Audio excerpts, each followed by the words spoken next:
What's up guys? I hope you are doing well. I am Veer. Welcome to Study Lover. देखिए थोड़ी सी पहले information दे देता हूं मैं आप लोगों को डिस्कशन स्टार्ट करने से पहले। अब जो हमारा वीडियो का पैटर्न है वो थोड़ा सा चेंज हो गया है। जो फर्स्ट वीडियो आएगी जिसमें कंप्लीट द हिंदू न्यूज़पेपर, उसमें एडिटोरियल भी रहेगा और एनालिसिस वाला पार्ट भी रहेगा। ठीक है, ये कंप्लीट एक वीडियो रहेगी। ये डेली 8:30 बजे से पहले स्टडी IQ चैनल पर आप लोगों को अवेलेबल होगी। ठीक है ना, स्टडी IQ चैनल के प्लेटफॉर्म पर आप लोगों को अवेलेबल होगी। और जो दूसरी वीडियो है, दूसरी वीडियो में हमारा रहेगा PIB। इसके बाद जो हमारा रहेगा उसमें रिवीजन का पोर्शन रहेगा और फिर रहेंगे क्वेश्चंस। ठीक है ना, तो ये वाला पोर्शन सेकंड वीडियो में होगा। ये डेली स्टडी लवर चैनल पर अवेलेबल रहेगी। स्टडी लवर जहां पे आप लोग देख रहे हैं यहीं पर ही डेली यहाँ पर अवेलेबल रहेगी ये वाली वीडियो। ठीक है, अब इसमें जो भी क्वेश्चन पूछे जाएंगे, मान लीजिए आज मैंने जो भी क्वेश्चन यहाँ पे पूछे हैं उनका आंसर आप लोगों को कल इसी वीडियो में मिलेगा, क्वेश्चन का आंसर। ठीक है, और यहाँ पर आज जो भी क्वेश्चन मैं पूछूंगा इनका आंसर कल इसी वीडियो के अंदर मिलेगा। तो इसका मतलब दोनों वीडियो कंप्लीटली सेपरेट है, दोनों वीडियो का आपस में कोई रिलेशन नहीं है, ना इसमें इसका इसमें है ना इसका इसमें है। जो क्वेश्चन यहाँ पे पूछूंगा इसी का आंसर नेक्स्ट डे इसी वीडियो के अंदर मिलेगा, जो क्वेश्चन यहाँ पर पूछूंगा उसी का आंसर नेक्स्ट डे इसी वीडियो के अंदर मिलेगा। ओके, इसके अलावा अगर आप लोग और भी कुछ चेंजेस चाहते हैं तो नीचे कमेंट बॉक्स में अपना उसी तरीके से जो भी आपको चेंजेस चाहिए, लगता है कि कुछ और चेंज होना चाहिए वीडियो के अंदर, तो बता दीजिएगा नीचे कमेंट बॉक्स में। ओके, आइए अब डिस्कशन स्टार्ट करते हैं हम लोग। PIB से मैंने इंपॉर्टेंट न्यूज सारी उठा ली है। ठीक है ना, तो यहाँ पे देख लेते हैं। जो फर्स्ट न्यूज है यहाँ पे ये दे रखा है किसके बारे में, पब्लिक डिस्ट्रीब्यूशन सिस्टम, PDS जिसको बोलते हैं। आप लोगों ने बहुत बार नाम सुना होगा कि PDS का नाम सुनते रहते हैं न्यूज़पेपर में भी, न्यूज वगैरह में भी। पहले एक बार देख लेते हैं ये PDS का सिस्टम क्या होता है।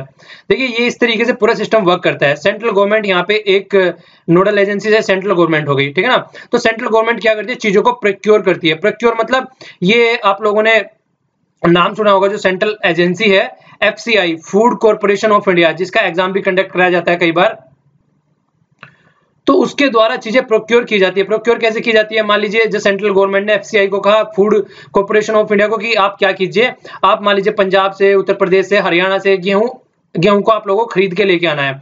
और ये खरीद के किस पे लेके आते हैं, MSP, आप लोगों ने सुना होगा, मिनिमम सपोर्ट प्राइस इसका नाम होता है। इसके ऊपर बहुत सारे क्वेश्चन पूछे जाते हैं, इवन फुल फॉर्म पर भी क्वेश्चन पूछ ले जाते हैं। याद रखिएगा, मिनिमम सपोर्ट प्राइस।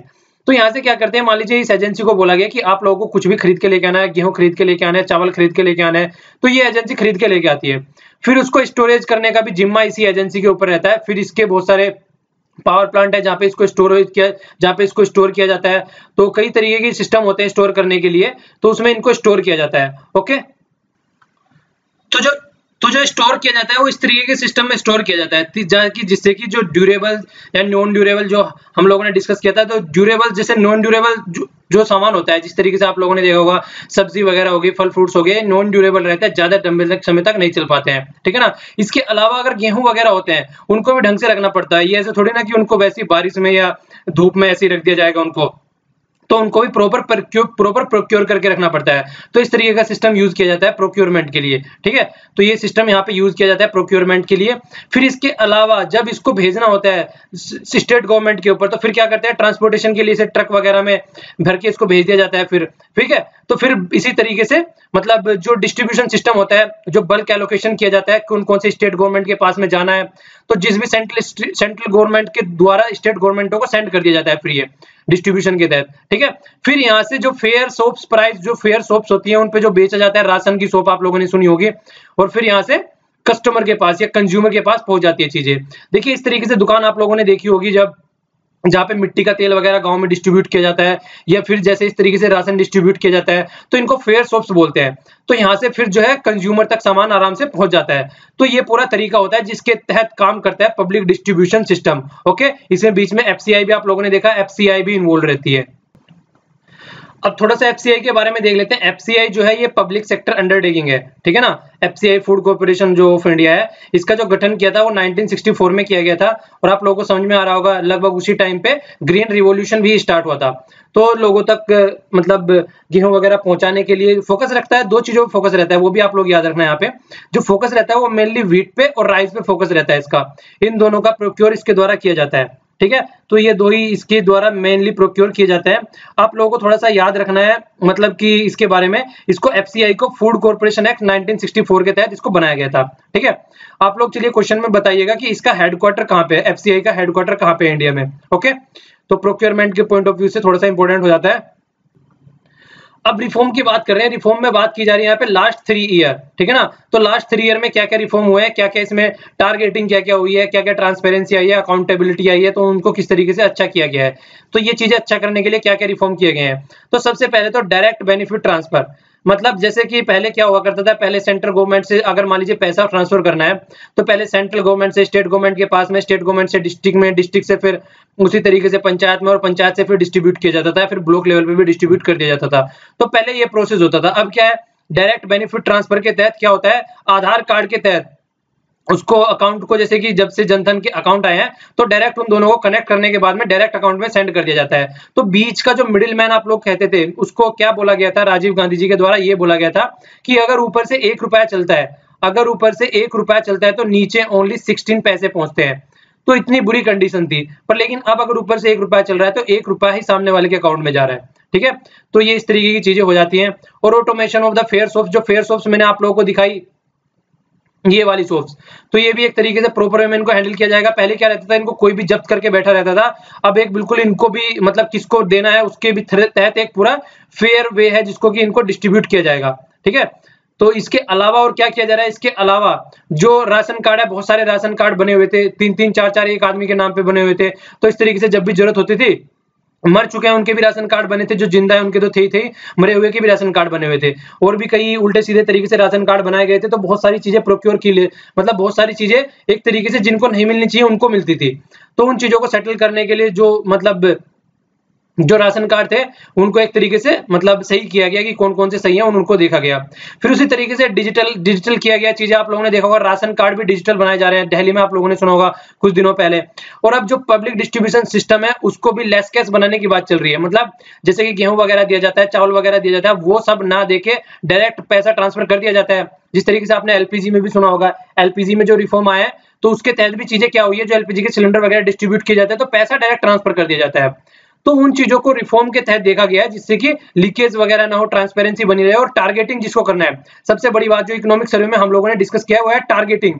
टारगेटिंग बड़ी गलत जगह होती थी, अब ये पता है कि टारगेट किसको किया जाता है, खासकर आधार कार्ड की वजह से। ठीक है, तो ये आप लोगों को याद रखना है। इकोनॉमिक सर्वे में ये चीजें हम लोगों ने डिस्कस किया और कंप्लीट एक चैप्टर था इसके ऊपर जब हम लोग इसको डिस्कस कर रहे थे। ठीक है ना, देखना होगा, जिसको नीचे डिस्क्रिप्शन बॉक्स में मैं लिंक दे दूंगा, अगर जिसका बचा हुआ है वो देख लेना, वहां पे एक चैप्टर ओनली और बचा हुआ है, उसको भी मैं देखियो आज या कल में उसको कंप्लीट करता हूँ। ठीक है ना, पूरा इकोनॉमिक सर्वे फिर हम लोगों का कंप्लीट हो जाएगा। टोटल जो है उसमें आज की डेट में कितने हो गए, 20 लेक्चर कंप्लीट हो चुके हैं। ठीक है ना, तो पूरा अच्छे से एक्सप्लेन किया है, ऐसा नहीं है कि कहीं पे भी कोई चीज छोड़ी गई है, तो सारी चीजें अच्छे से एक्सप्लेन की गई है। तो डेली अगर आप लोग टारगेट करेंगे, एक एक लेक्चर या 2-2 लेक्चर भी करेंगे तो आप लोगों का अच्छा रिवीजन हो जाएगा पूरा इकोनॉमिक सर्वे का आराम से। ओके, आगे चलते हैं। देखिए इसी तरीके से एफसीआई में रिफॉर्म किया गया है। ठीक है, एफसीआई में भी कई तरीके के रिफॉर्म लाए गए हैं जिसको बोल रहे थे हम food corporation of India. FCI में सबसे बड़ा रिफॉर्म और सबसे पहला जो रिफॉर्म था जिसकी जरूरत थी वो यही था, ये साइलोज, इस तरीके से मतलब सिस्टम बना देना जिसकी तरीके से प्रोक्योर करने के बाद में उनको रखा जाए। वरना क्या होता था, देखिए उनको डाल दिया जाता था ऐसे ही, और आप लोगों ने न्यूज में भी देखा होगा, बहुत सारी पिक्चर देखी होगी, गेहूं वगैरह बारिश में जब भी मानसून आता था तो बारिश में सड़ जाते थे। ठीक है ना, उनमें चूहे घूम रहे हैं, तो उस तरीके की सिचुएशन आती थी। जिन तक पहुंचना है गरीबों तक नहीं पहुंचता था, भले ही वो एफसीआई के गोडाउन में पड़ा पड़ा सड़ जाता था। तो उस चीज से बचाने के लिए इन पे फोकस देना स्टार्ट किया कि जिससे कि वो जो प्रोक्योर किया गया है उसको अच्छे से रखा जा सके। ठीक है, इसके अलावा क्या किया गया, डिपॉजिट ऑनलाइन, मतलब ऑनलाइन सिस्टम स्टार्ट हो गया, वो तो ट्रांसपेरेंसी के लिए ही है। इसके अलावा क्या किया गया, देखिए फार्मरों को सपोर्ट किया गया। पहले क्या होता था, बीच में कई सारी चीजें अलग होनी स्टार्ट हो गई, जहां पे अच्छे लेवल की एग्रीकल्चर हो रही है, अच्छे लेवल की कृषि हो रही है, वहां से मतलब खरीदा जाता था। मतलब जैसे कि पंजाब में अच्छे लेवल की हो रही है सारी पैदावार, तो वहां से जाके चीजें खरीद ली जाती थी, और जहां पे अच्छे लेवल की नहीं हो रही है वहां पे नहीं खरीदी जाती थी, तो वहां पे रहने दिया जाता था। पर लेकिन अब जो किया जा रहा है उसको प्रॉपर वे में, जिस स्टेट से खरीदनी है जिसको बोला गया, तो उसको प्रॉपर वे में वहीं से खरीदा जा रहा है। ठीक है, ऐसा नहीं है कि यहाँ से खरीदी जाएगी और वहां से नहीं खरीदी जाएगी, तो वो चीजें भी यहाँ पे अब इंप्लीमेंट की गई है। और देखिए फार्मरों को और ज्यादा सपोर्ट करने के लिए इथेनॉल ब्लेंडिंग का कॉन्सेप्ट चल रहा है। पेट्रोल में जो इथेनॉल मिलाई जाती है उसके तहत क्या होता है, उसके तहत ये होगा देखिए, पहले इथेनॉल जो मिलाई जाती है वो इथेनॉल बनाने के लिए फार्मरों से चीजें खरीदनी पड़ेगी। ठीक है ना, तो इससे जो फार्मरों की इनकम डबल करने का कॉन्सेप्ट चल रहा है उसको भी फायदा मिलेगा। तो इन सब चीजों पर भी फोकस दिया जा रहा है। तो इससे फार्मर को सपोर्ट मिलेगा। और वो तो ये देखिए पल्सेस के प्राइस, दाल का आप लोगों ने सुना होगा, पहले बोला जाता था कि घर की मुर्गी दाल बराबर, अब बोला गया था घर की दाल मुर्गी बराबर। इतना ज्यादा प्राइस बढ़ गया था पिछले कुछ टाइम में, तो किस तरीके से उस प्राइस को भी कंट्रोल करना है तो उसके ऊपर भी फोकस किया जाता था। तो ये भी एक अलग तरीके से प्रोग्राम पूरा चल रहा था। तो ये सारी चीजें रिफॉर्म करने के आगे चल रही थी। आगे भी बहुत सारे रिफॉर्म दे रखे हैं। एक देखिए कंज्यूमर प्रोटेक्शन की बात चल रही थी, ठीक है ना, तो उसके लिए integrated grievance redressal mechanism portal INGRAM, इसका नाम याद रखना आप लोगों को। ये लॉन्च किया गया था 2016 में, ठीक है। और देखिए 2016 में कब लॉन्च किया गया था, अगस्त में लॉन्च किया गया था। और आप लोगों का एग्जाम अभी जून में है, तो इसलिए ये सारा आपके उसके अंडर में आता है, ठीक है ना। तो उसके बेस पे इसको लेके चलिएगा। और खासकर अभी SSCGL का भी फॉर्म आ गया, तो उसके हिसाब से भी ये फॉर्म वगैरह जो होती है आप लोगों को याद रखनी है, ठीक है। तो इस पोर्टल में देखिए ये 24/7 अवेलेबल रहेगा। ऐसा भी नहीं है कि मॉर्निंग से और इवनिंग में कहीं अवेलेबल रहेगा, हर टाइम अवेलेबल रहेगा, ठीक है। और बहुत हिंदी और इंग्लिश में यहाँ पे अपनी ग्रीवेंस कोई जो भी प्रॉब्लम है उसको मतलब यहाँ पे लिखाया जा सकता है। कोई भी आपको प्रॉब्लम है, कोई भी सोल्यूशन आपका यहाँ पे मतलब अवेलेबल रहेगा। तो 24/7। इसके अलावा क्या है, इसके अलावा grievances against the misleading advertisement. तो एक गामा भी आप लोगों को याद रखना है, ये भी इसी से रिलेटेड है। यहाँ पे अगर एडवर्टीजमेंट कोई गलत किया जा रहा है, बहकाया जा रहा है कि यहाँ पे देखिए ये खरीद लीजिए, बहुत आसान है, सस्ता है, इतना अवेलेबल कहीं नहीं मिलेगा, तो ये गामा भी बनाया गया है इसी के तहत, जो एडवर्टाइजमेंट पे कंट्रोल करने के लिए गामा बनाया गया है। तो ये मार्च 2015 में बनाया गया था, ठीक है। इसके अलावा क्या है, bureau of Indian standard BIS 2016 का एक्ट भी लेके आया गया, ठीक है। तो ये एक्ट भी लेके आया गया इसी के तहत चीजों को सेटल डाउन करने के लिए। इसका पर्पज क्या होता है, BIS का लिखा हुआ है इसमें, यहीं पे इंडियन स्टैंडर्ड मतलब एक स्टैंडर्ड बनाए रखने के लिए। कोई भी चीजें आ रही है, कोई भी प्रोडक्ट आ रहा है, तो ये कोई स्टैंडर्ड प्रोडक्ट होना चाहिए। ऐसा नहीं कि कंज्यूमर को कुछ भी बेच दिया जाए। तो उसका स्टैंडर्ड बनाने के लिए इसको बनाया गया। और इसके लिए नेशनल स्टैंडर्ड बॉडी भी एक गठित की गई, जिसके तहत चीजें की जाएंगी, ठीक है ना। तो इसमें कोई भी गुड सर्विस या सिस्टम से रिलेटेड कोई भी प्रॉब्लम आ रही है या किसी आर्टिकल से रिलेटेड, तो वो सारी चीजें यहाँ पे की जाएगी और उनका स्टैंडर्ड चेक किया जाएगा और एक प्रॉपर स्टैंडर्ड में रखा जाएगा। इसके अलावा लीगल मेट्रोलॉजी, मतलब एक तरीके से क्या बोला गया यहाँ पे, एक तरीके से पैकेजिंग के बारे में बात की गई। यहाँ पे जो पैकेज वगैरह किया जाता है, आप लोगों ने देखा होगा जो पैकेट वगैरह आते हैं, तो उनको किस तरीके से पैकेट करना है, किस तरीके से पैकेजिंग करनी है, तो उसका भी फोकस किया गया कि एक अच्छे लेवल पे पैकेजिंग की जाए, जिससे कोई भ्रामक चीज ना हो। मतलब क्या क्या इसमें ग्रेडियंट है, कितना प्रोटीन है, कितना फैट है, जो भी उसके अंदर ग्रेडियंट है वो पैकेजिंग पे यहाँ पे लिखा जाएगा। ऐसा नहीं है कि बाहर कुछ लिखा हुआ है अंदर कुछ है, तो वो सारी चीजें प्रॉपर वे में हैंडल की जाएगी। तो उन सब चीजों पे भी फोकस किया जाएगा। तो ये सारी जो रिफॉर्म किए गए हैं इसी के तहत रिफॉर्म किए गए हैं, ओके। अब ये वाली न्यूज देखते हैं। यहाँ पे जड और जड्डा की बात की गई है सऊदी अरेबिया में, तो इंडियन वारशिप यहाँ पे पहुंचे हैं, ठीक है। तो सऊदी अरेबिया एक बार देख लेते हैं। ये वाला हो गया यहाँ पे सऊदी अरेबिया, ठीक है ना। ये वाला यहाँ पे हो गया यमन, ये हो गया गल्फ ऑफ एडन, ठीक है ना। ये क्या हो गया, रेड सी, और ये हो गया मेडिटेरेनियन सी। मॉर्निंग में इसके बारे में हम बात कर रहे थे। यहाँ पे ईरान का ऑयल भी था जो इंडिया को सबमिट किया गया उनके द्वारा, और उसके प्राइस 3 गुना बढ़ा दिए गए थे, ठीक है ना। तो उसके बारे में मॉर्निंग में हम लोगों ने बात की थी। कैस्पियन सी हो गया, ब्लैक सी हो गया। तो अभी जो बात कर रहे हैं वो यहाँ पे कर रहे हैं सऊदी अरेबिया की। तो सऊदी अरेबिया में हमारे ये वारशिप पहुंच गए हैं। कौन कौन से हैं, INS मुंबई, INS त्रिशूल और INS आदित्य। तो ये INS मुंबई की पिक्चर आप लोगों को यहाँ पे देखने को मिलेगी। तो इस तरीके की वारशिप है हमारी नेवी के। यहाँ पे हवाई जहाज भी उड़ने का सारी फैसिलिटी अवेलेबल रहती है यहाँ पे, ठीक है ना। तो ये क्यों जा रहे हैं यहाँ पे, तो इसका रीजन भी यहाँ पे कुछ बताया गया थोड़ा। देखिए सबसे बड़ी बात तो यही है कि किस तरीके से मिलकर कोऑपरेशन करना है और रीजन में शांति बनाए रखनी है, ठीक है ना। तो 3 डे की विजिट पे सऊदी अरेबिया नेवी के साथ में कॉन्टेक्ट करेंगे, वहां पे एक्सरसाइज वगैरह करेंगे। इसके अलावा इंटरेक्शन करेंगे, प्रोफेशनल स्पोर्ट और सोशल एंगेजमेंट भी करेंगे, और एक तरीके से एंगेजमेंट बढ़ाएंगे, अंडरस्टैंडिंग करेंगे अलग अलग इंडियन ओशन रीजन में किस तरीके से पार्टिसिपेट कर सकते हैं, ठीक है। तो ये सारी चीजें फ्रेंडली रिलेशन बढ़ाने के लिए ये वहां पे पहुंचे हैं, ओके। और इसके अलावा आप लोग सभी जानते हैं हज के जो पिलग्रिम्स हैं इंडिया से लगभग हर साल 1,65,000, ये देख लीजिए कितने ज्यादा होते हैं। तो हमारे मुसलमान भाई जो है हर साल यहाँ पे जाते हैं हज यात्रा पे। तो एक ये भी एरिया है। तो इसके अलावा भी कोऑपरेशन, और इसके अलावा जो हाँ यहाँ से रिमिटेंस मिलता है, इंडियन बहुत सारे जो वर्क करते हैं वहां पे, तो वो अलग है। तो और ज्यादा लेवल पे अच्छे रिलेशन बढ़ाने के लिए यहाँ पे ये विजिट हमारी नेवी के द्वारा की गई है, ओके। यहाँ पे आप लोग को 2 चीजों में इंफॉर्मेशन मिलेगी। एक तो कम्युनिकेबल डिसीज क्या होती है, एक होती है नॉन कम्युनिकेबल डिसीज। तो इन दोनों में डिफरेंस क्या होता है वो बताया जाएगा। यहाँ पे अभी क्या हुआ है, जो श्री JP नड्डा जी हैं, ठीक है ना, तो उन्होंने अभी इनोग्रेट किया है national training for universal screening and control of the communicable, मतलब कॉमन नॉन कम्युनिकेबल डिसीज के बारे में बात किया गया यहाँ पे। तो नॉन कम्युनिकेबल डिजीज क्या होती है और कम्युनिकेबल डिजीज क्या होती है उसके बारे में आप लोग देख लीजिए। देखिए क्या होता है, दो तरीके की डिजीज होती है, एक तो होती है कम्युनिकेबल, ठीक है ना। जो कम्युनिकेबल डिजीज होती है वो एक आदमी से दूसरे आदमी तक पहुंच जाती है नॉर्मली ऐसे ही, जिस तरीके से जुकाम नजला वगैरह आप लोग लीजिए। अगर आप किसी ऐसे आदमी के आसपास रह रहे हैं जिसको जुकाम नजला वगैरह है तो वो उससे आप लोगों को ट्रांसफर हो जाएगी बहुत आराम से, ठीक है ना।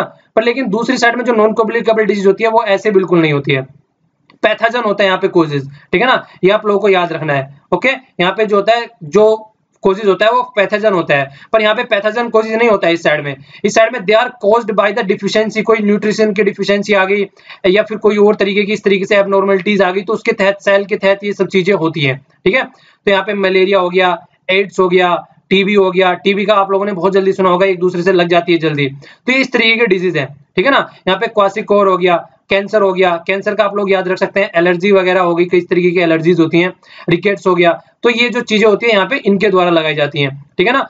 तो ये जो दोनों में डिफरेंस करने की थोड़ा कोशिश कीजिएगा, बहुत बार ये वर्ड आते हैं किसी भी न्यूज़पेपर में भी और न्यूज़ में आप लोगों ने सुना होगा बहुत बार। हमारे जो लेबर मिनिस्टर जी हैं बंडारू दत्तात्रेय जी, इन्होंने क्या भी किया है, ईपीएफओ, ईपीएफओ किसको बोलते हैं, एम्प्लॉयमेंट प्रोविडेंट फंड ऑर्गेनाइजेशन। तो इसके तहत क्या किया है अभी, सिटीजन चार्टर 2017 और ई कोर्ट मैनेजमेंट, इन सिस्टम को लाने की बात की गई है, ठीक है ना। तो इसके तहत क्या होगा, ट्रांसपेरेंसी रहेगी और अकाउंटेबिलिटी रहेगी और एक तरीके से प्रॉपर अच्छी सर्विस मिल पाएगी, ठीक है ना। जो सिटीजन चार्टर रहता है, पहले सिटीजन चार्टर के बारे में एक बार देख लीजिए। तो सिटीजन चार्टर जो रहता है एक तरीके का डॉक्यूमेंट रहता है जिसमें चीजें लिखी होती हैं, किस तरीके से आप सर्विस प्रोवाइड कराएंगे, किस तरीके से आपको चॉइस अवेलेबल होगी, किस तरीके से इंफॉर्मेशन प्रोवाइड कराई जाएगी। अगर कोई भी सर्विस या चॉइस या इंफॉर्मेशन या फिर इसके अलावा कोई स्टैंडर्ड जो ऑब्जेक्ट है उसका उस तरीके का स्टैंडर्ड नहीं है, वो सब चीजें अवेलेबल नहीं है, तो उसके तहत फिर सिटीजन चार्टर के तहत अगर किसी ऑर्गेनाइजेशन को जो काम करना था वो ढंग से नहीं कर रही है तो फिर उसको पनिशमेंट दिया जाएगा, एक तरीके से वो अकाउंटेबल होगी कि आप लोगों ने ये काम क्यों नहीं किया। तो ये सारा इस तरीके से कोई भी सर्विस प्रोवाइड करानी है और सिटीजन चार्टर के तहत जब चीजें आती हैं तो ये रेस्पॉन्सिबिलिटी बन जाती है। अगर मान लीजिए आप लोगों ने अमेजन से कोई प्रोडक्ट बनाया और वो प्रोडक्ट आप लोगों को ढंग से नहीं मिला तो अमेजन की वो रेस्पॉन्सिबिलिटी है कि वो आप लोगों को प्रोडक्ट ढंग से प्रोवाइड कराए और with in the time duration जो उन्होंने बोला था, पता चला 3-4 दिन के बाद आ रही है और बोला था 3-4 दिन पहले आ जाएगा, तो उसका भी उनको अकाउंटेबिलिटी, उसका भी उनको जवाबदेह होता है सिटीजन चार्टर के तहत। तो इस तरीके की चीजें की जाती हैं, तो काफी अच्छी सोशल सिक्योरिटी और सोशल सर्विस प्रोवाइड कराई जा सकती है इसके तहत। इसके अलावा ई कोर्ट मैनेजमेंट सिस्टम की बात कर रहे हैं, अगर कोई भी प्रॉब्लम कहीं पे भी दिख रही है तो उसके तहत ई कोर्ट की बात की गई है कि ई कोर्ट देखिए बहुत ज्यादा दूर जाना पड़ता है अगर कोई भी सॉल्यूशन निकालने के लिए, तो ऑनलाइन सब चीजें अवेलेबल कराने के लिए हमारे प्राइम मिनिस्टर जी ने भी इसको बोला था कि जल्दी से जल्दी चीजें हो जाएं और ज्यादा भी लोगों को भी ज्यादा प्रॉब्लम ना झेलनी पड़े। तो इन्हीं सब चीजों को देखते हुए ट्रांसपेरेंसी सारी चीजें या अकाउंटेबिलिटी बनाने के लिए तो इलेक्ट्रॉनिक सिस्टम बनाया गया जिसके तहत किसी भी स्टेक होल्डर को या एम्प्लॉय हो या लिटिगेशन हो, कोई भी या टैक्स रिलेटेड मैटर हो, उसको जल्दी से जल्दी सॉर्ट आउट किया जाए। तो ये सब चीजों को फास्ट ट्रैक बनाने के लिए आप लोग बोल सकते हैं कि इन सब पे फोकस किया जा रहा है, ठीक है। तो याद रखिएगा थोड़ा इसके बारे में।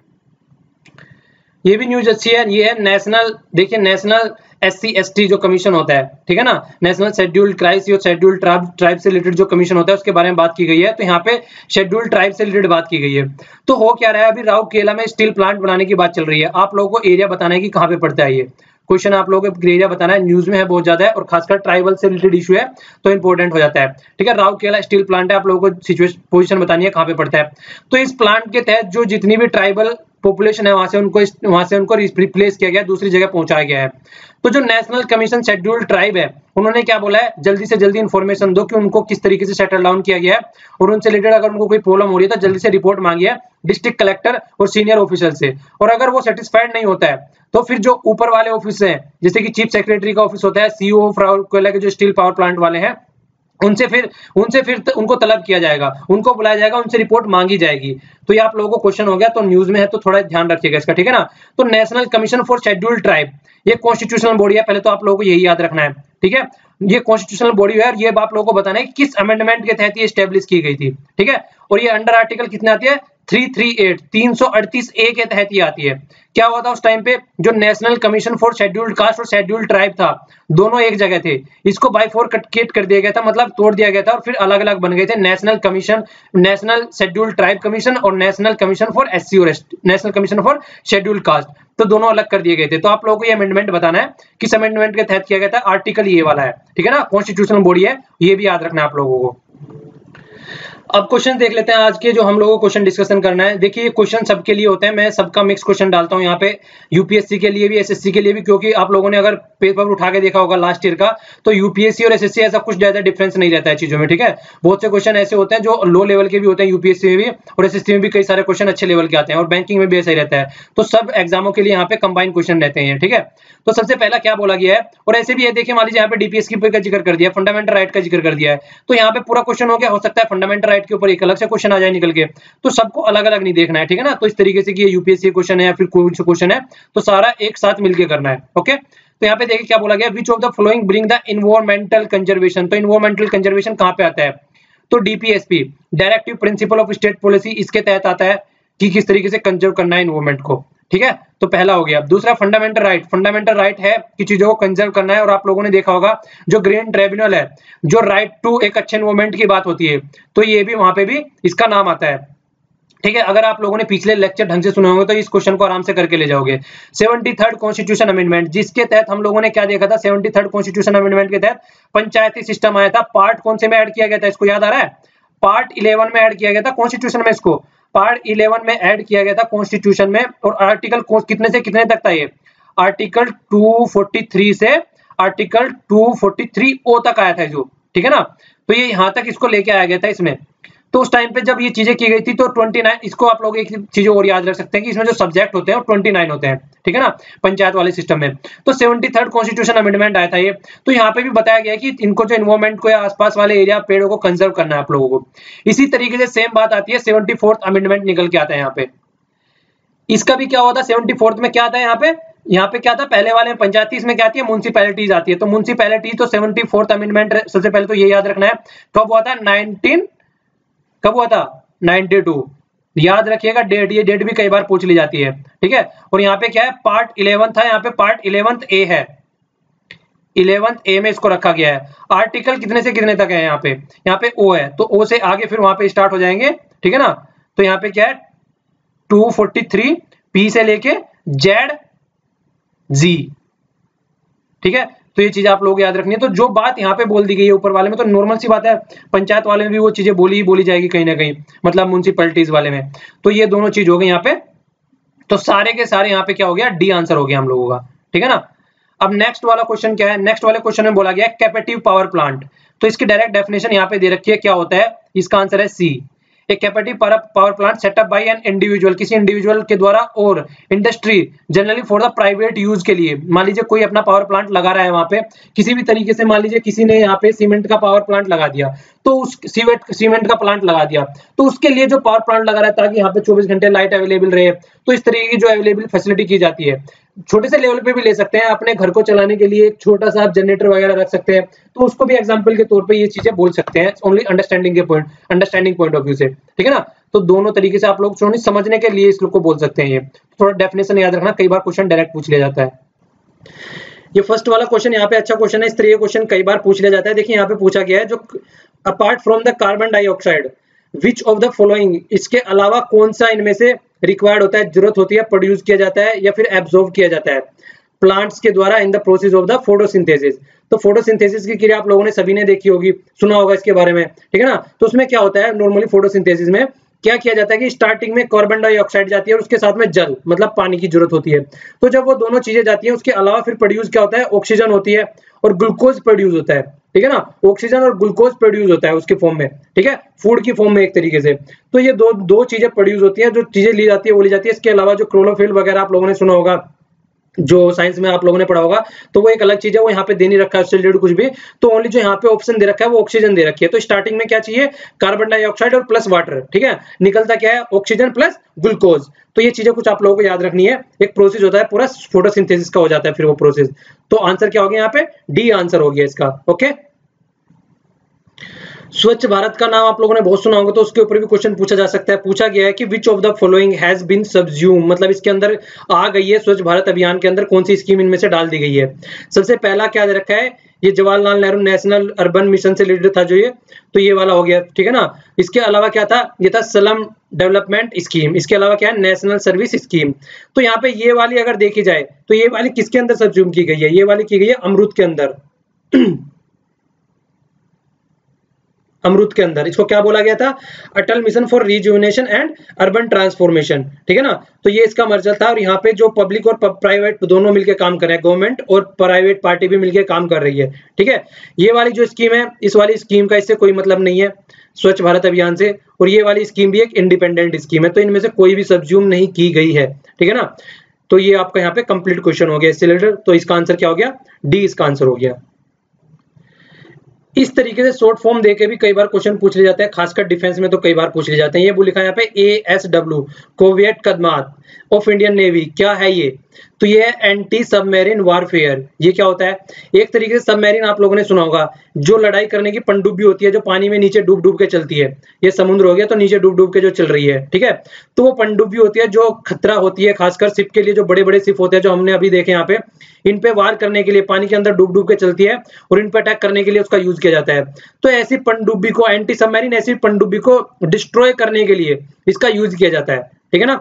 तो आप लोगों को याद रखना है कि ऐसी पनडुब्बी को डिस्ट्रॉय करने के लिए इसका यूज किया जाता है। आंसर इसमें से कोई भी नहीं है, इसका आंसर है डी, ठीक है।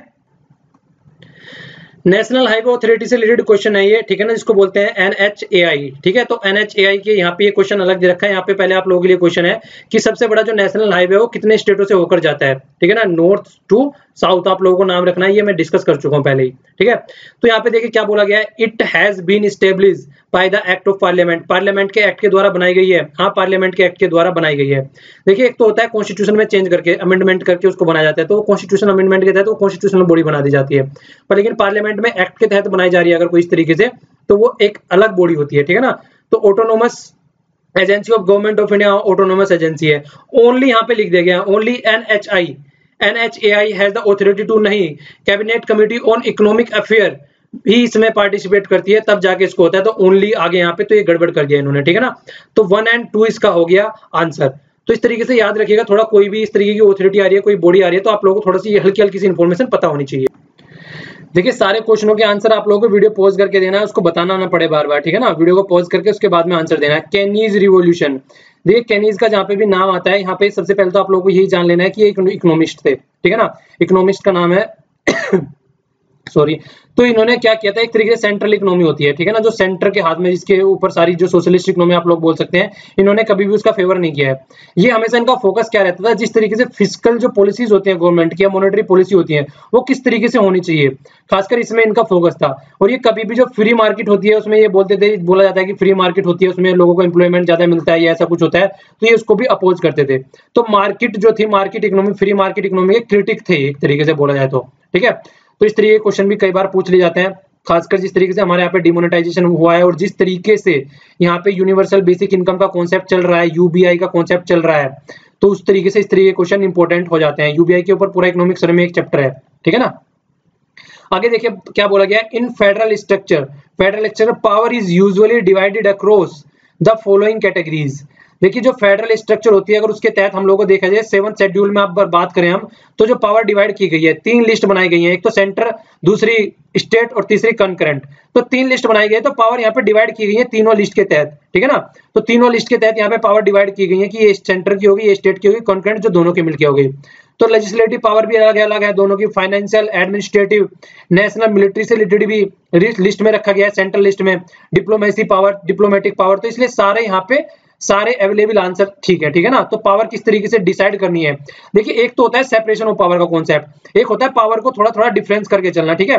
तो यहाँ पे सेपरेशन ऑफ पावर नहीं है बिल्कुल भी, दोनों के एक दूसरे से चेक और बैलेंस आप लोग थोड़ा बहुत बोल सकते हैं यहाँ पे, पर सेपरेशन ऑफ पावर बिल्कुल नहीं है यहाँ पे, क्योंकि देखिए कॉन्करेंट लिस्ट में दोनों एक साथ आके मिल जाता है, ठीक है।